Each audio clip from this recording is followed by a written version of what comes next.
vraiment dans la présence de Dieu, dans notre école de la foi, notre culte d'enseignement. Nous avons déjà commencé de parler sur un merveilleux thème intitulé La puissance du parler en langue. Et nous avons déjà vu 11 points. Et ceux qui sont en train de nous suivre sur Internet, YouTube, Facebook, vont simplement d'aller sur la chaîne TV Laurent. Vous allez suivre les enseignements précédents. Là où nous sommes arrêtés la dernière fois. Le thème, c'est toujours la puissance du parler en langue. Deuxième partie. Ce soir, nous commençons dans la puissance du parler en langue. Troisième partie. Est-ce que tu es avec moi? Amen. Et donc, sans plus tarder, nous allons prendre le deuxième point. Le deuxième point est intitulé. Le deuxième point, nous sommes dans les bénéfices du parler en langue. Amen. Nous sommes dans les bénéfices du parler en langue. Donc, le deuxième point, c'est prier en langue permet que tout concourt à notre bien. Prier en langue permet que tout concourt à notre bien. Et nous allons donc dans Romains chapitre 8, versets 27 et 28. C'est un passage que beaucoup de gens aiment. Il dit souvent tout concourt au bien de ceux qui aiment Dieu. Romains 8, 27 et 28. Et celui qui sonde les cœurs connaît quelle est la pensée de l'Esprit, parce que c'est selon Dieu qu'il intercède en faveur des saints. 28. Nous savons du reste que toute chose concourt au bien de ceux qui aiment Dieu, de ceux qui sont appelés selon son dessein. Amen. J'aimerais dire en passant que ce verset n'a pas été inspiré et donné par le Saint-Esprit pour des bonnes excuses aux échecs. Aujourd'hui, nous voyons beaucoup de gens quand rien ne marche, quand ils connaissent beaucoup de problèmes, surtout les chrétiens, quand ils traversent des situations difficiles, quand ils ont des problèmes, quand les choses ne marchent pas, quand ils sont en train d'échouer, ils disent toujours que tout concourt au bien de ceux qui aiment Dieu. C'est comme si c'était Dieu qui voulait qu'à tout prix qu'on puisse échouer dans notre vie. Alors que le même Dieu il nous a dit dans sa parole que nous devons réussir. Dans tous les domaines de notre vie, nous devons aller de l'avant. Alléluia. Donc j'aimerais dire que ce passage n'est pas un passage pour signaler non plus nos échecs ni nos faiblesses. Ce passage, c'est simplement la manière dont nous devons aussi apprendre à prier en langue. Apprendre à parler en d'autres langues des heures et des heures. Cela aussi va concourir à notre bien. Alléluia. Ce verset appartient à celui qui parle en langue. Si tu es un frère ou une sœur qui parle beaucoup en langue, ce verset t'appartiendra. Le bien doit marcher avec toi.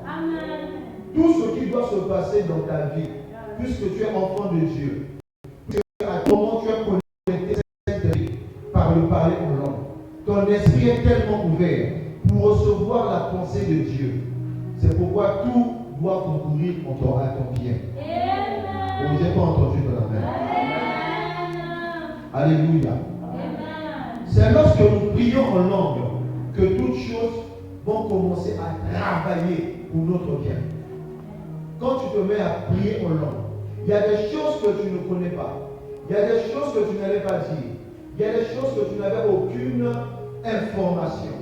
Mais le fait que tu sois là en train de prier en langue, de parler en langue, des heures et des heures, les choses négatives que l'ennemi avait préparées contre toi, Dieu va commencer à changer ces choses qui étaient autrefois négatives, elles deviendront positives. Amen. Elles doivent commencer à concourir pour ton bien. Est-ce que j'ai parlé à quelqu'un? Bien-aimé, c'est pourquoi il est très important de prier toujours en langue, des heures et des heures. Lorsque tu es en train de prier en langue, ce que tu es en train de dire, ce sont des mystères que tu es en train de déclarer, d'annoncer. Parfois, toi-même, tu n'as aucune information. Tu ne sais pas ce qui est en train de se passer. Mais puisque l'Esprit de Dieu habite au-dedans de toi, lui seul connaît toutes choses. Lui seul sait ce que tu es en train de dire. Lui seul sait la relation qui est en train de se développer, de s'approfondir entre toi et la personne du Saint-Esprit. Il commencera à faire concourir toutes choses pour ton bien, sans pour autant que tu ne te rendes compte. Est-ce que tu es avec moi? C'est pourquoi, bien aimé, j'aimerais te conseiller ce soir de ne jamais t'arrêter ou te fatiguer de parler ou de prier en langue des sœurs et des sœurs.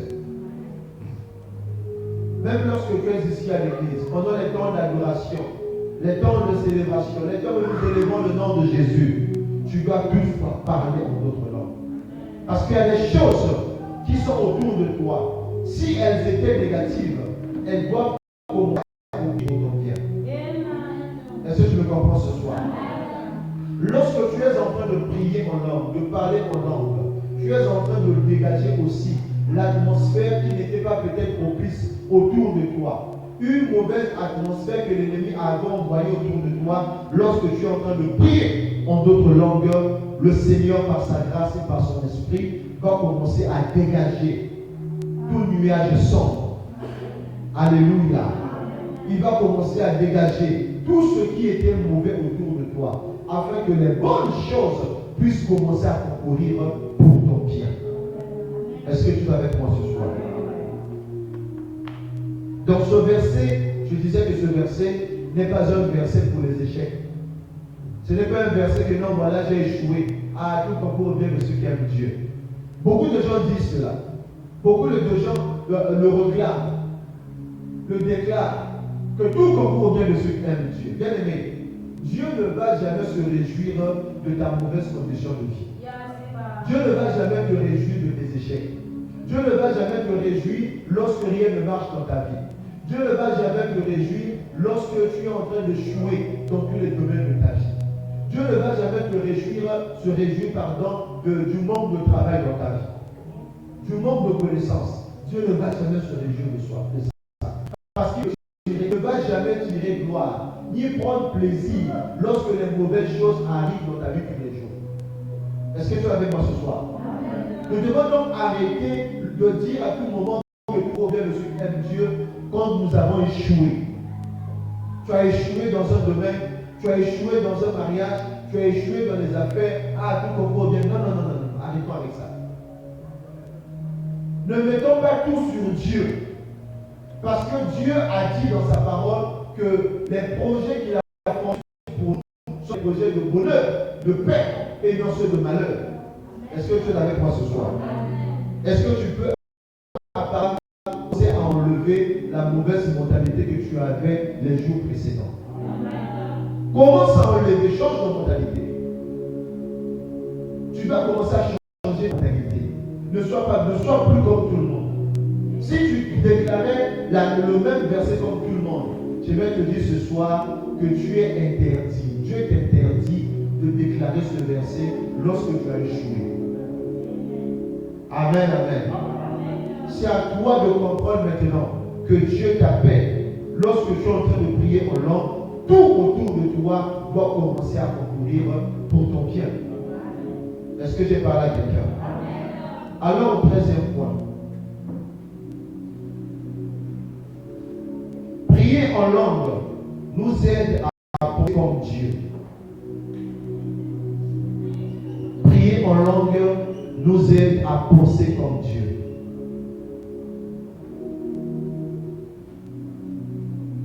Prier en langue nous aide à penser comme Dieu.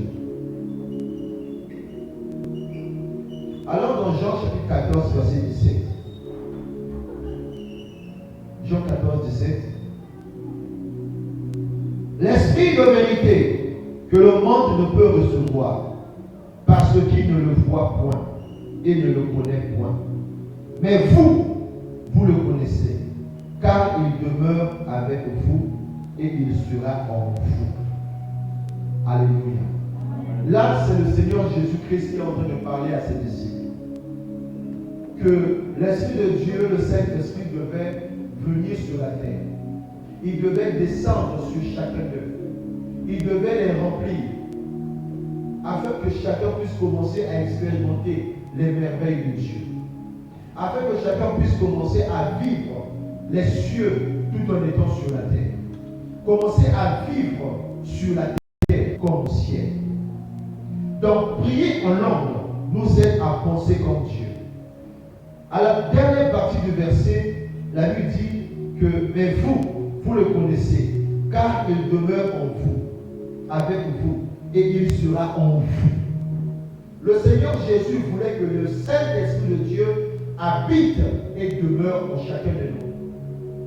Quand l'Esprit de Dieu habite en toi, quand il demeure en toi, il va te communiquer la pensée de Dieu. Il fera de telle sorte que tu puisses réfléchir ou encore penser comme Dieu. Parce qu'il est au-dedans de toi. Quand tu donneras assez de place et d'importance à la personne du Saint-Esprit, il te dira toutes choses. Il te communiquera toutes choses. Tout ce dont tu as besoin pour que tes besoins soient satisfaits te sera communiqué par le Saint-Esprit de Dieu. Amen, amen. Bien aimé, prier en langue vous sera d'un grand bénéfice, car cela vous rappelle constamment la présence et la puissance du Saint-Esprit qui est en vous. Je répète, prier en langue vous sera d'un grand bénéfice, car cela vous rappelle constamment la présence et la puissance du Saint-Esprit qui habite en vous.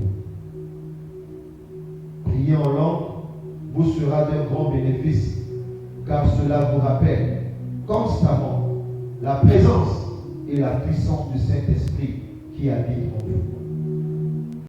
Lorsque tu es en train de prier en langue, lorsque tu es en train de prier en langue, tu parles en langue, cela va te rappeler la merveilleuse présence du Saint-Esprit, la puissance du Saint-Esprit qui habite et demeure au-dedans de toi. Prier en langue bien-aimée est très bénéfique, est très capital pour tout enfant de Dieu. Celui qui ne sait pas prier en langue pendant des heures et des heures ne pourra pas aller très loin dans sa vie spirituelle. Il ne pourra pas avoir non plus une spiritualité en Christ assez profonde. Tu peux connaître beaucoup de versets bibliques, c'est bien. Tu peux te mettre à beaucoup prêcher. Tu prêches bien, c'est bien. Mais si tu ne connais pas le secret de la puissance du parler en d'autres langues, tes prédications, tes enseignements, tes exhortations ne seront pas assez efficaces. Ça ne pourra pas pénétrer le cœur de celui ou celle qui a mis ses oreilles pour écouter la parole de Dieu que tu es en train d'enseigner. Est-ce que tu es avec moi? Même lorsqu'il s'agit de pouvoir prier pour les malades, prier pour ceux-là qui sont possédés, manifester la puissance de Dieu, tu dois être une personne qui s'est demeurée dans la présence de Dieu, en parlant, en priant en d'autres langues, des heures et des heures. Parce que n'oublions pas, au premier point nous avons dit que prier en d'autres langues ouvre le ciel, ouvre le surnaturel. Ça nous fait entrer dans le monde spirituel. Est-ce que tu es avec moi? Donc prier en langue vous sera d'un grand bénéfice, car cela vous rappelle constamment la présence et la puissance du Saint-Esprit qui habite en vous. La prière et l'adoration incessante en langue vous aideront à prendre conscience de la vérité, de la présence de l'Esprit de Dieu en vous. La prière et l'adoration incessante en langue vous aideront à prendre conscience de la vérité, de la présence de l'Esprit de Dieu en vous. Une personne, homme comme femme, qui prend assez de temps à prier ou à parler en d'autres langues, des heures et des heures, cela va rappeler à la personne la présence de Dieu dans sa vie. La prière en d'autres langues va te rendre conscient ou consciente de la présence de Dieu qui t'accompagne, qui marche avec toi. De la présence de Dieu, de la puissance de Dieu qui demeure au-dedans de toi. Est-ce que tu es avec moi? Celui ou celle qui prie beaucoup en langue va commencer à penser comme Dieu. Tu vas commencer aussi à recevoir la pensée de Dieu. Quand tu as prié, c'est pourquoi ici, quand nous prions à l'église, Il y a des temps où on reste calme. Tu as prié pendant 5, 10, 15, 20 minutes pendant. Après, il faut rester calme. Les yeux sont fermés. Au fond de toi, tu es en train de demander au Seigneur de te parler, de te toucher, d'ouvrir tes oreilles de l'esprit afin que tu voies et que tu entendes aussi. Souvent, les gens, quand ils sont en train de prier, ils ne prennent pas assez de temps. Ils ont parfois beaucoup parlé en langue, mais ils ne restent pas calmes pour attendre aussi que le Seigneur puisse parler à son cœur. Alléluia. La pensée de Dieu, tu ne peux la recevoir que lorsque tu es calme dans la présence de Dieu. Lorsque tu as fini de prier, tu as fini de parler en langue pendant des heures et des heures. Quand tu te mets dans le calme, c'est alors que tu pourras commencer à entendre clairement la voix du Seigneur te parler. Tu pourras aussi commencer à recevoir la pensée de Dieu dans ton cœur ou dans ton esprit. Amen. Allons dans Zacharie chapitre 4, verset 6. Zacharie 4, verset 6. Alors il me reprit et me dit, c'est ici la parole que l'Éternel adresse à Zorobabel. Ce n'est ni par la puissance, ni par la force, mais c'est par mon esprit, dit l'Éternel des armées. Bien-aimés, là nous voyons que nous-mêmes Dieu a parlé au travers du prophète Zacharie. Il devait s'adresser à Zorobabel, qui était gouverneur de Jérusalem, après les temps d'exil à Babylone. Vous savez, si tu es là en train de faire certaines choses avec tes propres forces, tu ne pourras pas aller trop loin. Et c'est pourquoi tu as donc besoin que l'Esprit de Dieu puisse habiter en toi. Tu as besoin de recevoir la communication du Saint-Esprit. Selon 2 Corinthiens chapitre 13, verset 13, qui nous dit que l'amour de Dieu le Père, la grâce du Seigneur Jésus-Christ et la communion, dans notre version on parle de la communication du Saint-Esprit, soit avec nous tous. Et on a besoin que le Saint-Esprit de Dieu puisse nous parler jour après jour. Il doit prendre la place qu'il faut dans nos vies. Il doit prendre sa place dans nos familles, dans nos maisons. Il doit prendre sa place, la place qui lui revient. Même lorsque tu es en train de prendre du temps de la présence de Dieu dans ta chambre, dans ta maison, quand tu pries, le Saint-Esprit doit avoir sa place.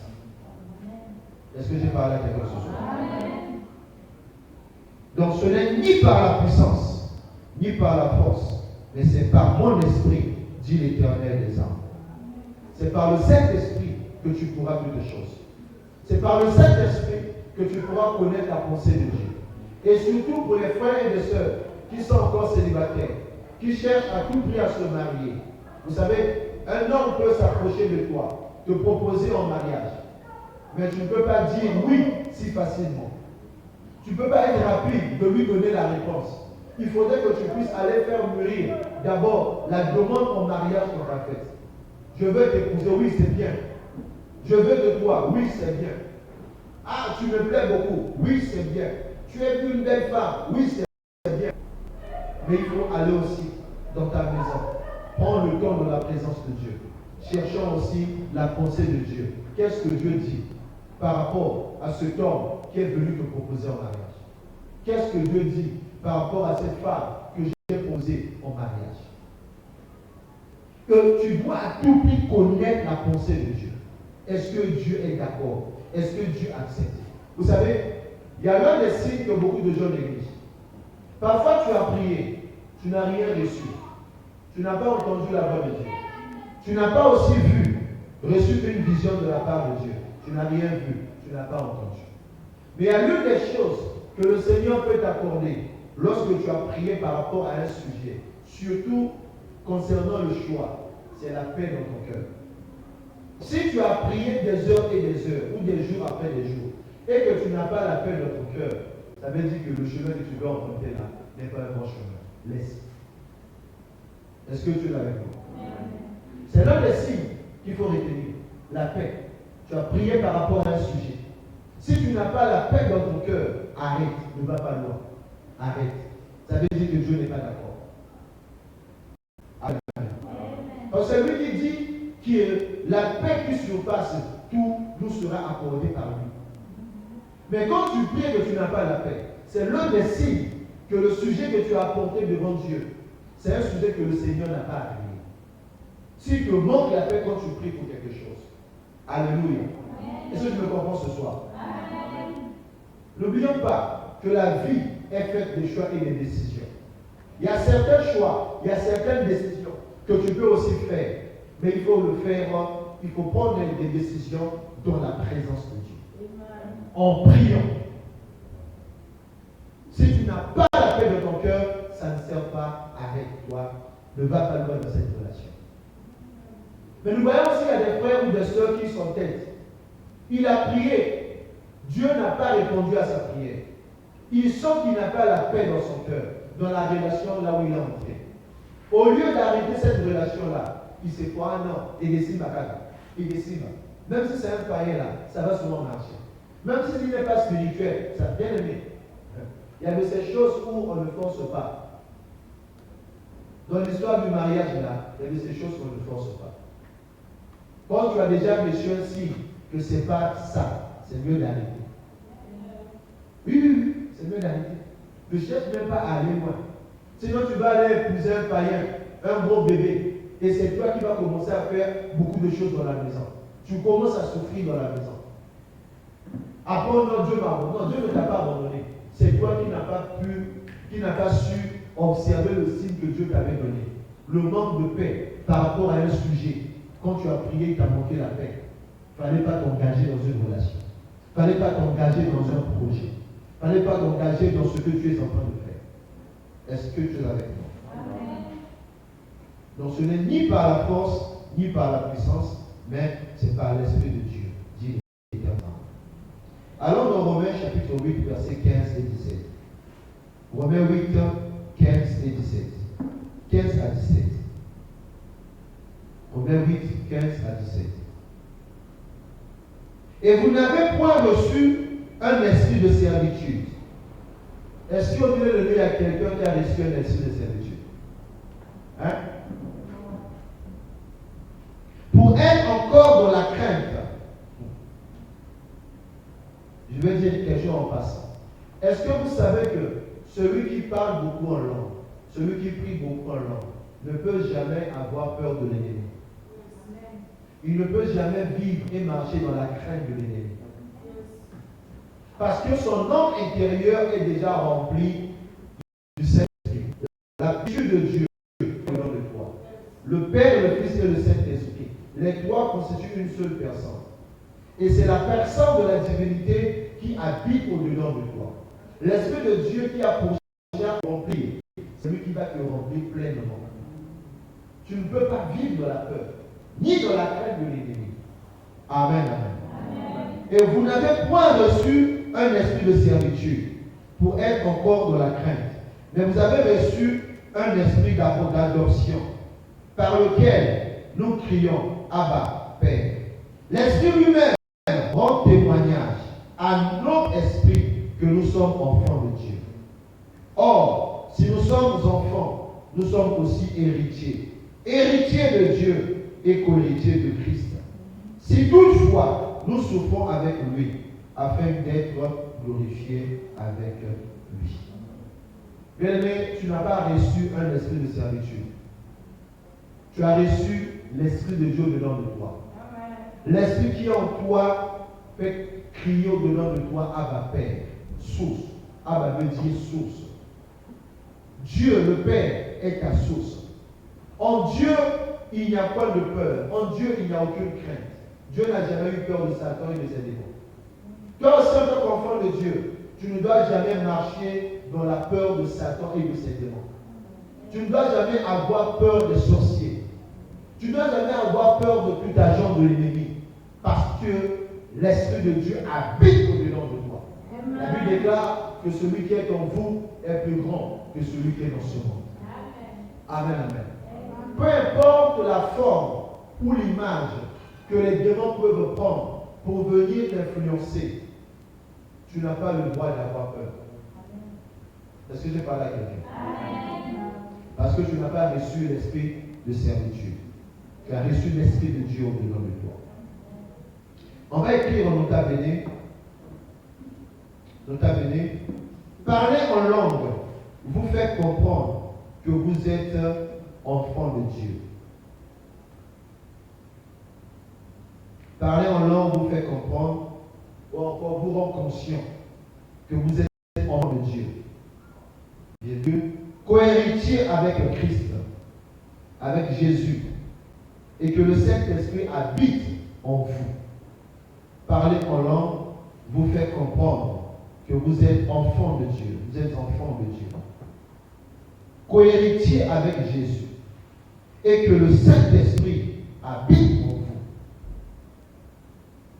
Est-ce que sur la terre, tout le monde parle en langue? Non. Est-ce que les païens parlent en langue ou d'autres langues? Non. Est-ce que tous les membres de nos familles parlent en langue? Non. Seuls ceux qui parlent en d'autres langues, c'est ceux-là qui sont nés de nouveau.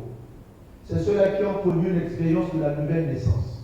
Selon 2 Corinthiens chapitre 5, verset 17, il dit que si quelqu'un est en Christ, il est devenu une nouvelle créature. Ou encore une nouvelle création. Les choses anciennes sont passées, et voici, toutes les choses sont devenues nouvelles. Jean chapitre 1, verset 12 nous dit, car à tous ceux qui l'ont reçu, à tous ceux qui croient en son nom, elle, c'est-à-dire la parole de Dieu, leur a donné le pouvoir de devenir enfants de Dieu. Et quand tu nais de nouveau, quand tu es né de nouveau, tu es devenu enfant de Dieu, tu as donc le privilège de parler en d'autres langues. Jésus a dit dans Marc 16, verset 17, que en mon nom, vous parlerez de nouvelles langues. En mon nom. Au nom de qui? Du pasteur? Non. Au nom de ta maman? Non. Au nom de ta famille? Non. Au nom de ton père? Non. Mais c'est au nom de Jésus, nous parlerons quoi? De nouvelles langues. Quand on a reçu Jésus, on reçoit aussi le droit, le privilège, l'autorité de commencer à parler de nouvelles langues. Est-ce que tu es avec moi?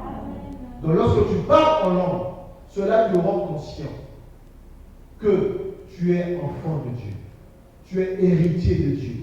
Tu es co-héritier de Dieu avec le Christ. Il faut comprendre ces choses. C'est un privilège de parler en d'autres langues. Parce que même parfois, tous les chrétiens ne parlent pas aussi en langue. Seuls ceux-là qui ont désiré être remplis du Saint-Esprit, ceux qui ont désiré recevoir le baptême du Saint-Esprit, c'est ceux-là qui commencent à parler en d'autres langues. Je me souviens en 1998 quand j'ai donné ma vie à Jésus. Je me suis fait baptiser le 14 novembre 1998. Et pendant près de 5 ou 6 ans, on ne nous avait jamais enseigné nous a beaucoup parlé sur la personne du Saint-Esprit. Qu'il faut rechercher le baptême de le Saint-Esprit. On ne nous parlait pas de ces choses. Et à l'époque, on nous enseignait que le Saint-Esprit était une chose, était une puissance. Mais jamais on nous avait parlé du Saint-Esprit comme étant la personne de Dieu, comme étant Dieu. Et c'était les erreurs que nous avons eues à emmagasiner pendant des mois ou des années et des années. Et donc on avait du mal à comprendre et à réaliser que le baptême du Saint-Esprit était très important, même capital, dans notre vie. On commençait même à avoir peur, on se disait, oh, donc moi je vais accepter qu'une chose vienne habiter en moi. Je refuse cela. Et on a traîné de telles choses pendant des années, où j'étais incapable d'être baptisé du Saint-Esprit. Et un bon jour, on avait reçu un homme de Dieu qui vit dans les Antilles, l'apôtre Serge Bourgeois. Il est venu à l'église, c'était en 2004 ou 2005, je ne me souviens plus. Et c'est cet homme de Dieu, quand il a prêché, il a fini de prêcher, il a libéré l'ancien, il y a eu des manifestations de l'esprit. Et là où moi j'étais aussi, derrière lui, parce qu'il imposait les mains aux gens qui reçoivent le baptême de le Saint-Esprit. Cependant, moi-même aussi, je souffrais de ce problème, où je n'étais pas baptisé du Saint-Esprit. Alors que j'étais derrière, en train de recevoir les gens qui tombaient, du coup, paf, j'ai reçu le baptême de l'Esprit. Ma langue a été déliée, j'ai commencé à parler en d'autres langues. Et ce n'était pas facile. Ça m'a pris des minutes et des minutes. je n'arrivais pas à me contenir. Amen, amen. Bien aimé, chacun de nous va expérimenter, vivre l'expérience du baptême dans le Saint-Esprit. Amen. Tu ne peux pas être un chrétien efficace si tu n'as jamais expérimenté le baptême dans le Saint-Esprit. C'est un privilège que Dieu te donne.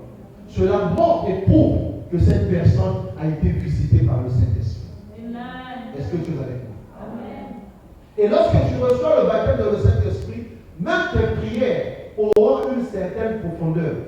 Tu ne prieras pas comme tout le monde. Oh! Amen. Il y a une grande différence entre celui qui a reçu le baptême du Saint-Esprit lorsqu'il se met à prier et celui qui n'a pas reçu le baptême de l'Esprit. Les deux ne peuvent pas prier de la même manière. Celui qui n'a pas encore reçu le baptême de l'Esprit va prier timidement. Il va prier timidement. Il va avoir peur de dire certaines choses. Mais celui qui a reçu le baptême de l'Esprit et qui est aussi rempli du Saint-Esprit ne peut pas se gêner de prier des heures et des heures. Il est même capable de bouleverser tout un culte. Il est même capable de déranger le déroulement d'un culte. Parce qu'il est tellement rempli du Saint-Esprit, quand il se met à prier, il peut commencer à parler en d'autres langues, plus que tout le monde à l'église. Vous sentez que celui-là, il est habitué à prier en langue. Est-ce que tu es avec moi ce soir? Amen. Je t'encourage bien aimé dans le Seigneur de chercher, de rechercher le baptême de le Saint-Esprit. Si tu n'as pas encore reçu le baptême de le Saint-Esprit, tu dois rechercher le baptême de le Saint-Esprit.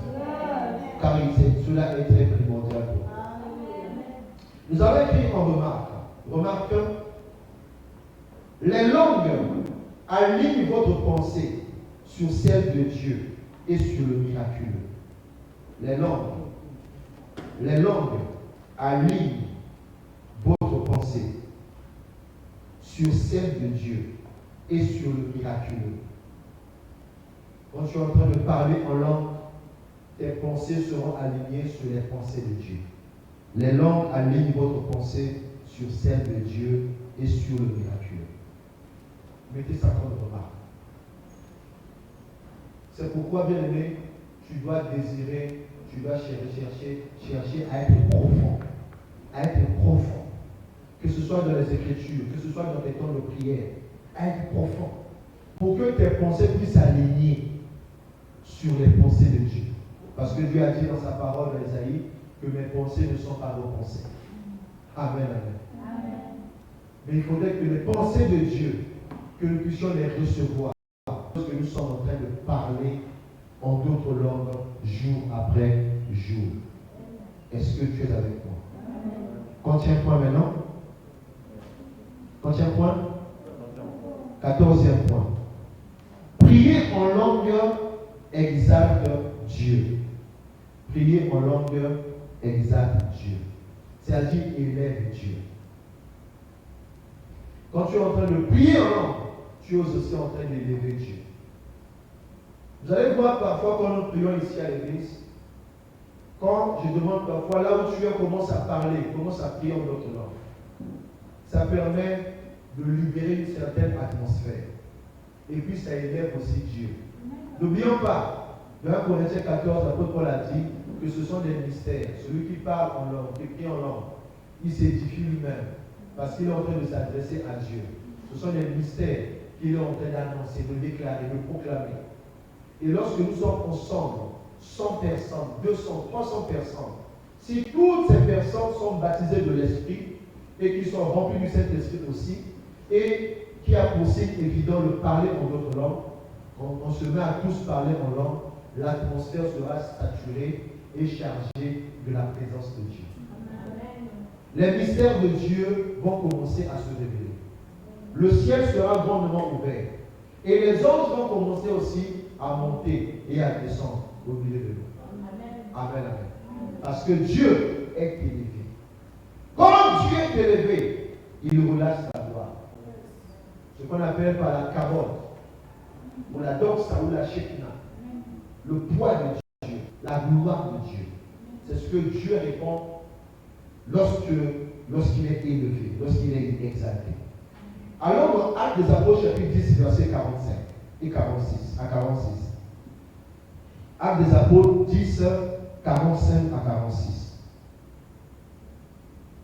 Tous les fidèles circoncis qui étaient venus avec Pierre furent étonnés de ce que le don du Saint-Esprit était aussi répandu sur les païens. Car ils les entendaient parler en langue et glorifier Dieu. Dans d'autres versions, on dit et exalter Dieu. Amen. Lorsque tu es en train de parler en langue, de prier en langue, tu es aussi en train de faire quoi? D'élever Dieu. Tu es en train d'exalter Dieu. Tu l'élèves au-dessus de tout, de toutes les choses. Au-dessus de toutes les puissances. Au-dessus de toutes les langues qui existent sur la terre. Tu es en train d'élever Dieu au-dessus de toutes les choses. Amen. C'est pourquoi nous devons apprendre à prier en d'autres langues, des heures et des heures. Même lorsque tu es fatigué, tu peux prendre 30 minutes, 1 heure du temps en train de prier en d'autres langues. Tes yeux sont fermés et tu commences à parler en d'autres langues. Après quelques minutes, tu seras connecté au Saint-Esprit. Alléluia. Est-ce que je peux avancer? Donc j'ai dit, prier en langue fait quoi? Exalte Dieu. Dieu est élevé. Dieu est exalté. Dieu est célébré. Dieu est glorifié lorsque nous prions en d'autres langues. J'aimerais encourager quelqu'un à désirer du plus profond de son être prier en d'autres langues.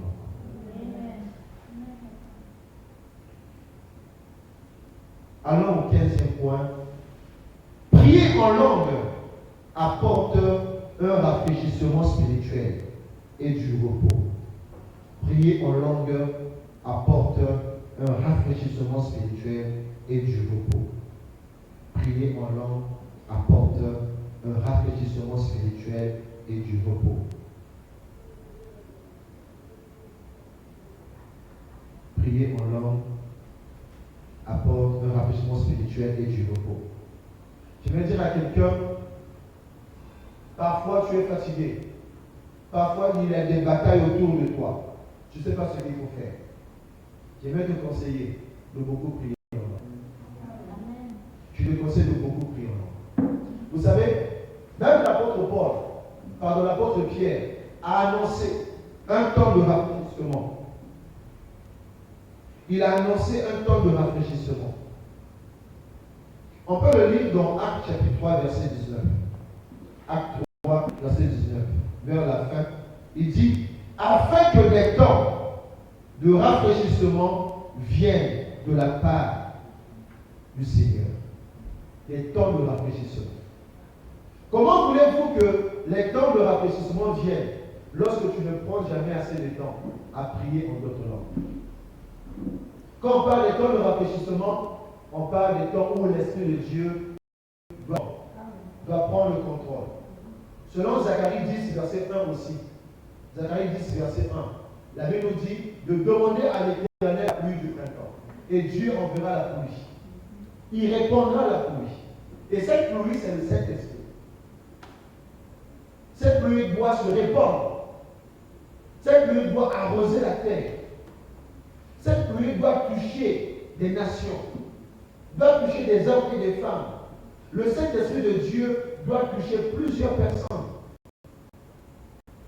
Et chacun portera du fruit de l'herbe dans son champ.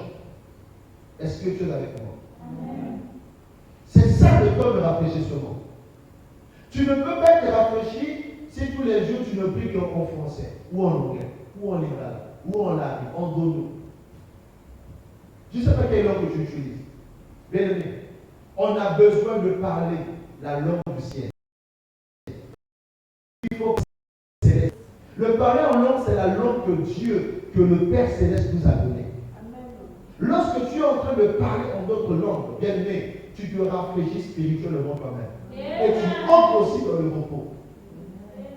Après avoir beaucoup parlé, après avoir travaillé pendant longtemps, tu as besoin d'entrer dans le repos de Dieu. Amen. Tu as besoin d'être rafraîchi spirituellement. tu as besoin du renouvellement spirituel dans ta vie.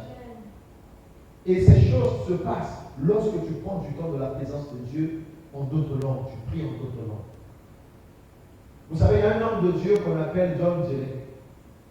John Jelek est mort dans les années 30. Il a commencé son ministère vers les années 1905-1906. Il est mort après 1930 aux États-Unis. John Jelek est un homme de Dieu que le Seigneur a beaucoup utilisé dans les miracles, dans la guérison divine. Et John Jelek a dit ce qui lui a permis d'atteindre le niveau du miraculeux, le niveau de la guérison divine. Il prenait des heures et des heures dans la présence de Dieu en train de parler en d'autres langues. Il n'y a pas un autre secret, il n'y a que ça comme secret. Des heures et des heures. 3 heures du temps, 4 heures, 5 heures, 10 heures du temps, où il pouvait se mettre à genoux en train de parler en d'autres langues. Il priait en d'autres langues des heures et des heures.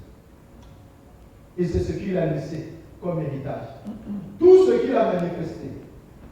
Un jour, le docteur John Jelek arrive en Afrique du Sud, dans les années 20 ou 30. Et quand il arrive, il a organisé une campagne d'évangélisation, campagne de guérison. Sous les chapiteaux, il y a eu des gens qui sont venus. Les miracles, les guérisons se sont produites. Et après, il va quitter une ville pour aller dans une autre ville. Et il était à cheval. Il arrive dans une autre ville. Il pensait se reposer. Et quand il va arriver, il voulait aller se reposer dans un hôtel. Les gens de la ville ont appris que le docteur John Jelek était arrivé dans leur ville, dans leur village. Et qu'est-ce qu'ils vont faire? Ils vont prendre tous les malades, les paralytiques, ils vont les emmener auprès du docteur John Jelek pour qu'il puisse les guérir. Ben, il dit non, moi je suis fatigué. J'ai travaillé pendant des jours. Je suis venu dans cette ville, c'est pour me reposer un peu. Qu'est-ce qu'il va faire? Il va voir dans la ville, il y avait un arbre quelque part. Il va, il touche l'arbre. Il parle en d'autres langues pendant quelques secondes. Il a déchargé l'onction de guérison qui était sur lui. Il a relâché cela sur l'arbre. Et après, il va dire que tous les malades, les aveugles, les paralytiques, les boiteux, que tous ceux qui ont des problèmes, qu'ils aillent toucher ce arbre. Le Seigneur Jésus va les guérir. Après, il est parti. Et les gens commençaient à toucher l'arbre des heures et des heures. Tous ceux qui touchaient l'arbre en question étaient guéris. Les miracles se produisaient. Peu importe la maladie ou l'infirmité qui était dans le corps de la personne, la guérison était assurée. Dieu s'est glorifié. Alléluia.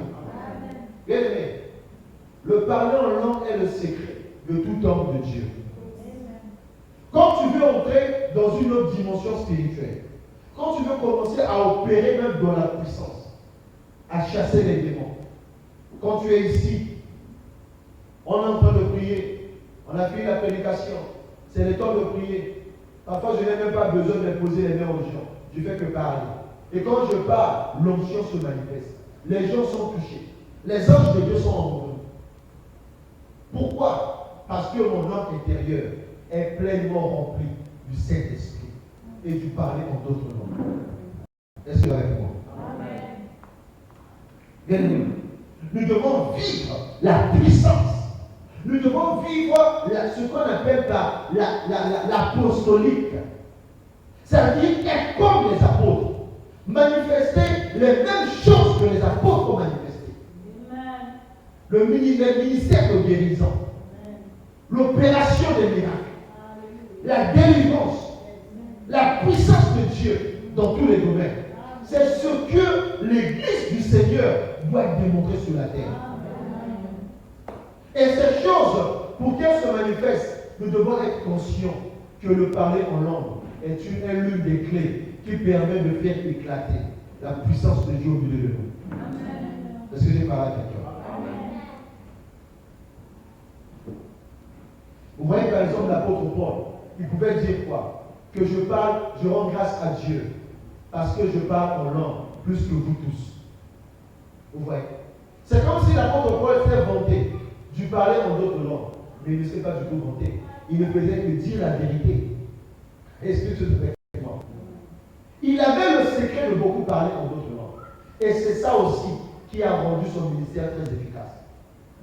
C'est le seul. C'est lui qui a écrit plusieurs livres. Il a écrit presque la moitié de la Bible. Pourquoi? Parce que le fait de beaucoup parler en langue, tu vas recevoir des téléchargements spirituels de la part de Dieu. Est-ce que tu es avec moi? Tu es peut-être un futur prédicateur. C'est l'un des secrets que je te donne déjà. Il faut beaucoup prier en langue. 1 heure, 2 heures, 3 heures, 4 heures, 5 heures du temps, où tu as gêné en train de parler en langue. Ça va remplir ton homme intérieur. Tu ne seras pas comme tous les prédicateurs.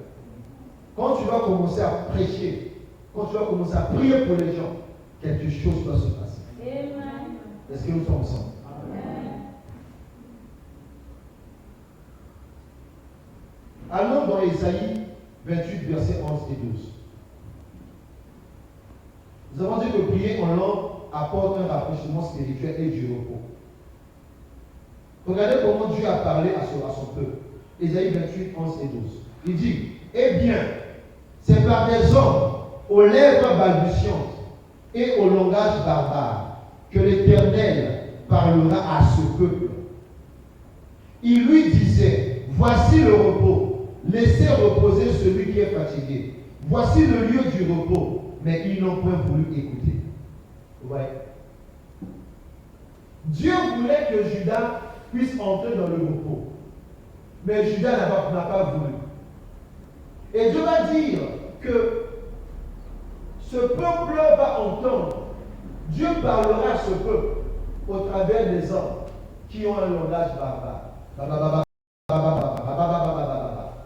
Souvent, quand les gens commencent à faire des babas dans les églises, on dit que oh non, ils sont en train de dire des charabias. Ce n'est pas des charabias. Ce sont des choses que Dieu a déjà annoncées, selon Ésaïe 28, verset 11, que nous venons de lire tout à l'heure. Quand le baptême de l'Esprit vient, ça commence généralement par les bababas. Et après, avec le temps, 1 mois, 2 mois, 3 mois, ça commence à changer au fur et à mesure. Tu ne parleras plus la même langue après des semaines et des mois. Est-ce que tu es avec moi? Les langues permettront de prendre un repos au milieu de la bataille. Tu peux écrire ça. Les langues vous permettront, de prendre un repos au milieu de la bataille. Les langues vous permettront de prendre un repos au milieu de la bataille. Quand tu as tellement de batailles, à gauche, de tous côtés, il y a des batailles. Il y a des guerres que l'ennemi est en train de te mener. Il y a des temps où ça ne sert à rien de trop prononcer des paroles, en français ou en langue. Commence simplement à beaucoup plus prier en d'autres langues. Prie en langue par rapport à ces batailles. Lorsque tu es en train de prier en langue, tu es en train de t'adresser à qui? À Dieu le Père. Et quand tu t'adresses à Dieu, qu'est-ce qui sort de ta bouche? Ce sont des mystères qui sont en train de sortir de ta bouche. Que même tes ennemis qui sont en train de te combattre, ils ne pourront rien comprendre. Même s'ils peuvent envoyer des agents qui se sont dédoublés et qui sont venus même sur le toit de ta maison pour écouter tes prières qui sont en train de monter vers Dieu, ils ne pourront ni comprendre, ni arrêter tes prières. Pourquoi? Parce que ce sont des mystères que tu es en train d'annoncer. Des mystères que tu es en train de dire, de proclamer devant Dieu. Est-ce que tu es avec moi? Alléluia. 16e point. Prier en langue nous aide à entrer dans le monde des dons spirituels. Prier en langue nous aide à entrer dans le monde des dons spirituels.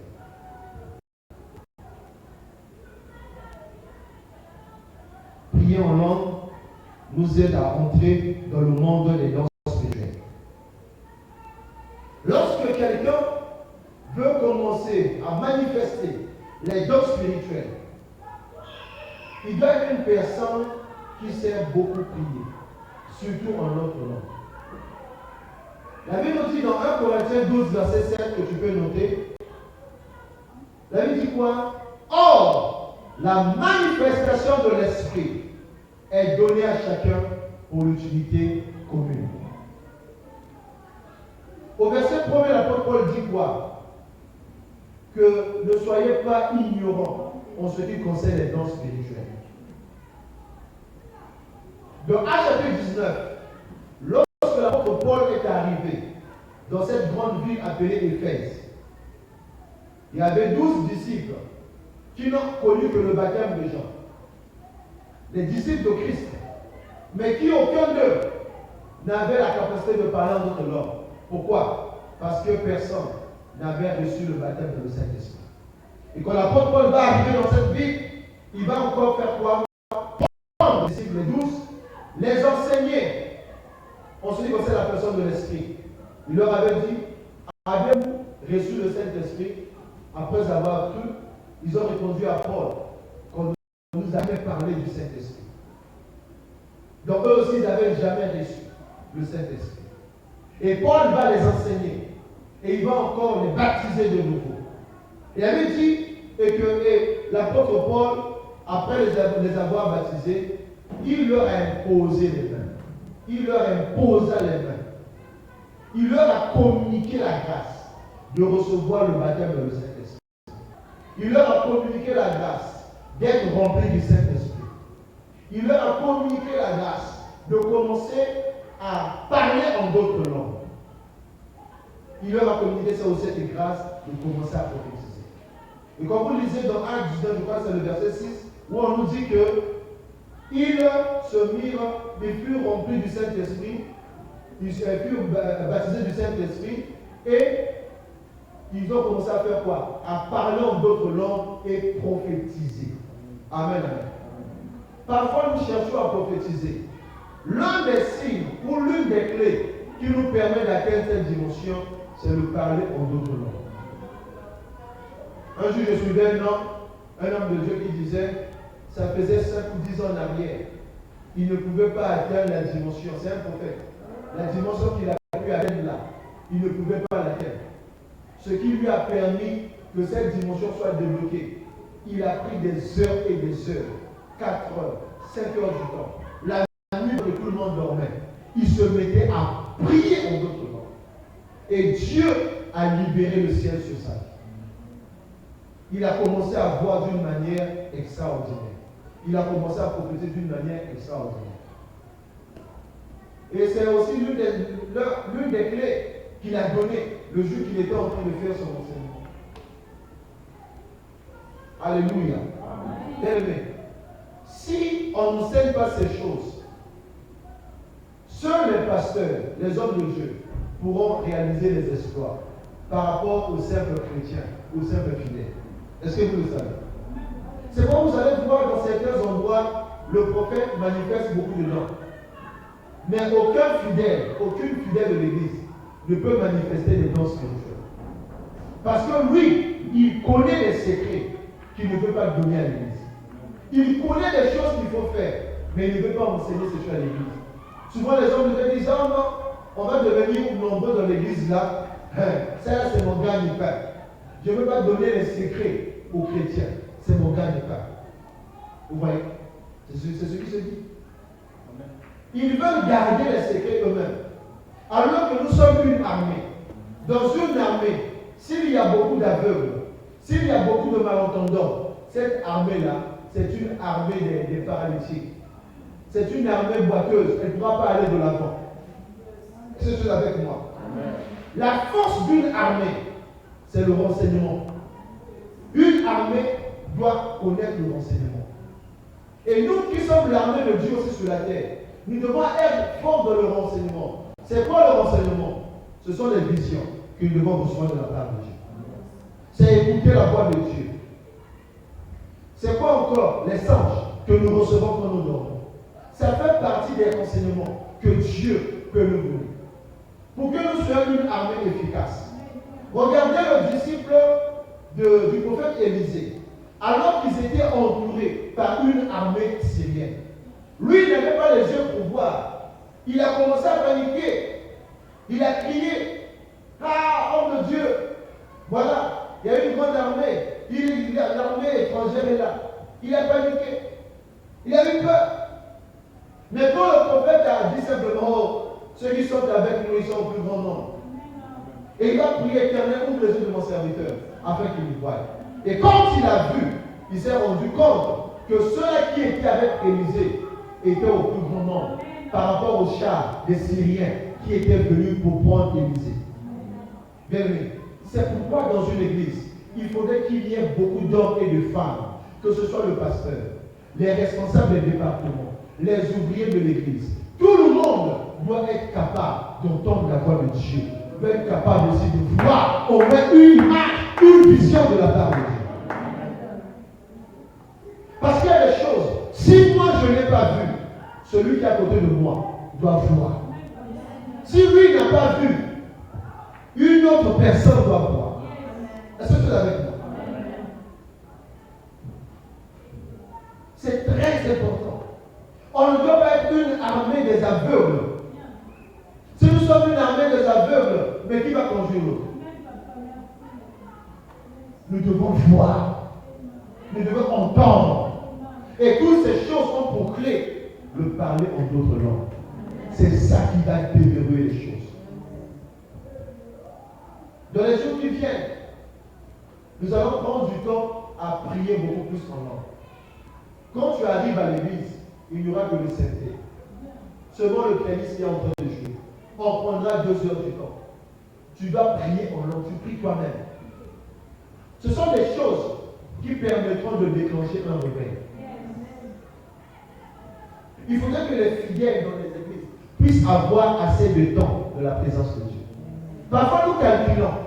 On commence le culte à 9h pile. 10h pile, 10h40, 9h45, c'est l'heure de la prédication. 10h30, la prédication doit prendre fin. On aura 15 minutes de communiquer, annonce, d'offrande. Après, le culte est fini. Et puis nous sommes partis. Lorsque nous chronométrons les choses comme ça, l'Esprit de Dieu n'aura plus sa place. Et je bénis Dieu, parce que nous sommes une église spirituelle, une église charismatique, où nous ne dépendons pas d'un programme établi quelque part. Où aujourd'hui on fait non, on laisse le temps au Saint-Esprit de nous conduire. Amen, amen. Souvent, nous avons du pour nous-mêmes. Ceux qui travaillent quelque part dans le privé, quand ils arrivent, ils font généralement des heures supplémentaires. Mais pourquoi ne pas faire aussi des heures supplémentaires de la présence de Dieu? Parfois, les femmes qui vont au marché font aussi des heures supplémentaires.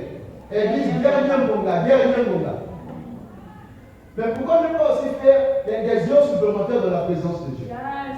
Souvent, les gens me regardent à l'heure.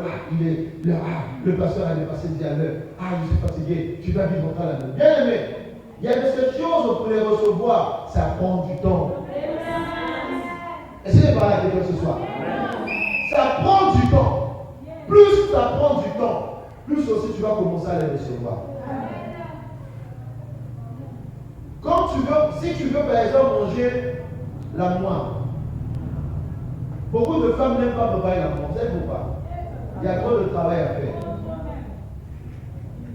Tu vas acheter la moire au marché. Tu reviens à la maison. Tu dois nettoyer la moire. Enlever la saleté. Tu dois mettre ça au feu. Attendre 1h, 1h30, 2 heures du temps. Ça doit bouillir pour que ça puisse s'adoucir. Après faire sortir la moire. Mettre le noix de palme dans le mortier. Commencer à piler. Mettre le passoire à côté. Faire passer encore. Mettre de l'eau. Enlever tout ça. Après prendre encore la soupe de la moire en question. Mais remettre encore au feu. Attendre encore pendant 1 heure du temps. Ça doit bouillir pour que ça puisse commencer à faire sortir de l'huile. Après, c'est bon. Et après, on peut commencer à mettre l'oignon. On met un peu les ingrédients au fur et à mesure. On met le poisson fumé ou la viande de chasse dedans. Ça prend du temps. Préparer la moire, ça peut prendre 4 ans, 5 heures du temps. C'est pourquoi les femmes n'aiment pas préparer la moire. Mais curieusement, la moire, elle est bonne à manger. Surtout quand on met la viande de chasse dans la moire, ça fait quand même du bien. Bien aimé, les bonnes choses prennent toujours du temps. Oh, donne-moi amen. Ça prend du temps chose.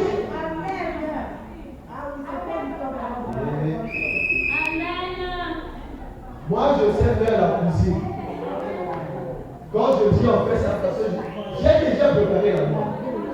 Avant que je me marie. Mais quand je suis marié, à certaines choses, je ne peux plus faire. C'est à ma femme de le faire. Amen. Voilà. Sinon, on va renverser le rôle, c'est pas bien. Ça aide de faire la cuisine. Mais, quand je prépare le riz, je fais du bon riz. Je sais faire la salade, je sais faire les omelettes. Il y a des choses que je sais faire, ça je le fais. Il y a même un poulet que les mamans ont eu à prendre ici à l'église. Mais c'est moi qui avais montré ça à ma femme. Oui. Le poulet là où on met les œufs dedans, Thomas. C'est moi qui l'ai montré ça. C'est pas ça chérie. C'est moi qui étais le premier à le faire. Oui. Ah. Vous voyez. Alléluia. Donc prier en langue nous aide à entrer dans le monde des dons spirituels. Bien aimé, les 9 dons spirituels sont toujours d'actualité. Et c'est pour aujourd'hui. Il ne faut pas sous-estimer ces choses. Est-ce que je peux avancer? Dernier point pour ce soir, le 17e point. En parlant en langue, notre homme spirituel est soumis à des réglages pour être sensible et entendre la voix de Dieu. En parlant en langue de Dieu, notre homme spirituel est soumis à des réglages pour être et entendre la voix de Dieu. En parlant en langue, notre homme spirituel est soumis à des réglages pour être sensible et entendre la voix de Dieu. La sensibilité spirituelle se déclenche ou se développe lorsque nous prenons assez de temps de la présence de Dieu en parlant en notre langue. Amen. Une personne qui parle beaucoup en notre langue va croître spirituellement dans son homme intérieur. Elle va aussi développer la sensibilité spirituelle. Je disais, en parlant en langue, notre homme spirituel est soumis à des réglages pour être sensible et entendre la voix de Dieu. Donc si tu veux être sensible à la voix de Dieu, apprends à beaucoup parler en d'autres langues. Tu veux être touché par l'Esprit de Dieu quand tu pries, apprends à beaucoup parler en d'autres langues. Amen, amen. Ce sont des réglages. Tu es soumis à des réglages. Là où les choses n'allaient pas spirituellement, l'Esprit de Dieu qui habite au-dedans de toi, qu'est-ce qu'il fera? Il va commencer à faire des réglages. À faire des réglages au-dedans de toi. À enlever ce qui n'est pas de Dieu pour toi. Et à mettre ce qui est de Dieu au-dedans de toi. À prendre tes faiblesses et à te donner ses capacités. Est-ce que tu es avec moi? Amen. Plus nous parlons en langue, plus nous sommes rendus sensibles au Saint-Esprit. Plus nous parlons en langue, plus nous sommes rendus sensibles au Saint-Esprit. Quand tu parles plus en langue, tu te rends aussi sensible au Saint-Esprit. L'Esprit de Dieu va te rendre sensible. Vous voyez? Tu sauras même faire la différence entre la présence du Saint-Esprit et la présence des anges autour de toi. Est-ce que tu me comprends ce soir? Amen. Quand tu parles beaucoup en langue, plus tu parles en langue, plus aussi tu vas être aiguisé spirituellement. Tu seras aiguisé spirituellement. Si un ange de Dieu vient à tes côtés, tu sauras que non, là, c'est un ange de Dieu qui est là. Si un ange de Dieu te touche, tu sauras que non, l'ange de Dieu m'a touché. Ça, ce n'est pas le Saint-Esprit. Mais quand l'Esprit de Dieu te parle ou te touche, tu sais que non, là, c'est le Saint-Esprit qui m'a parlé. C'est le Saint-Esprit qui m'a touché. Est-ce que tu es avec moi? Donc, ce sont les clés de la victoire que Dieu vous livre. Quand tu parles plus en langue, Dieu vous livre les clés de la victoire. Ce sont les clés de la victoire que Dieu vous livre. Avec les langues, ce n'est pas seulement vous qui parlez à Dieu, c'est aussi lui qui vous parle et vous donne des idées et des clés pour résoudre vos problèmes. avec les langues, ce n'est pas seulement vous qui parlez à Dieu. C'est aussi lui qui vous parle et vous donne des idées et des clés pour résoudre vos problèmes. Quand tu as des problèmes, tu as besoin de l'Esprit te parle. Tu as besoin de prendre assez de temps de la présence de Dieu. Plus tu te mets à parler en d'autres langues, plus aussi l'Esprit de Dieu qui habite en toi commencera à te révéler des choses qui ne marchent pas. Commencera à te dire des choses, à te montrer des choses, à te parler au-dedans, dans ton homme intérieur, pour que tu deviennes ce que Dieu attend de toi. Est-ce que tu es avec moi?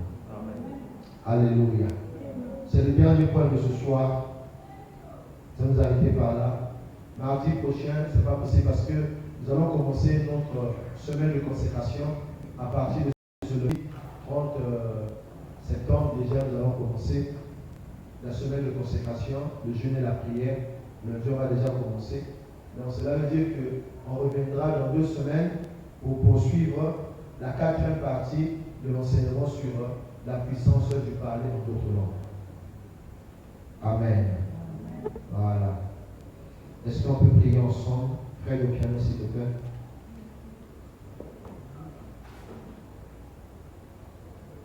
Nous allons prier pendant quelques minutes.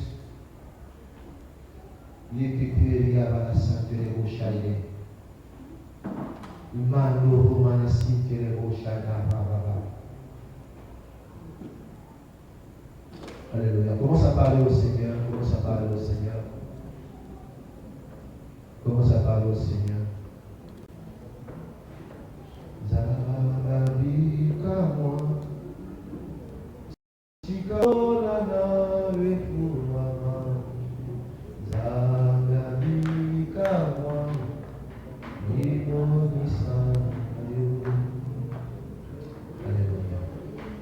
Aida prepara che te riava la sintire così. Imando robo che te riava.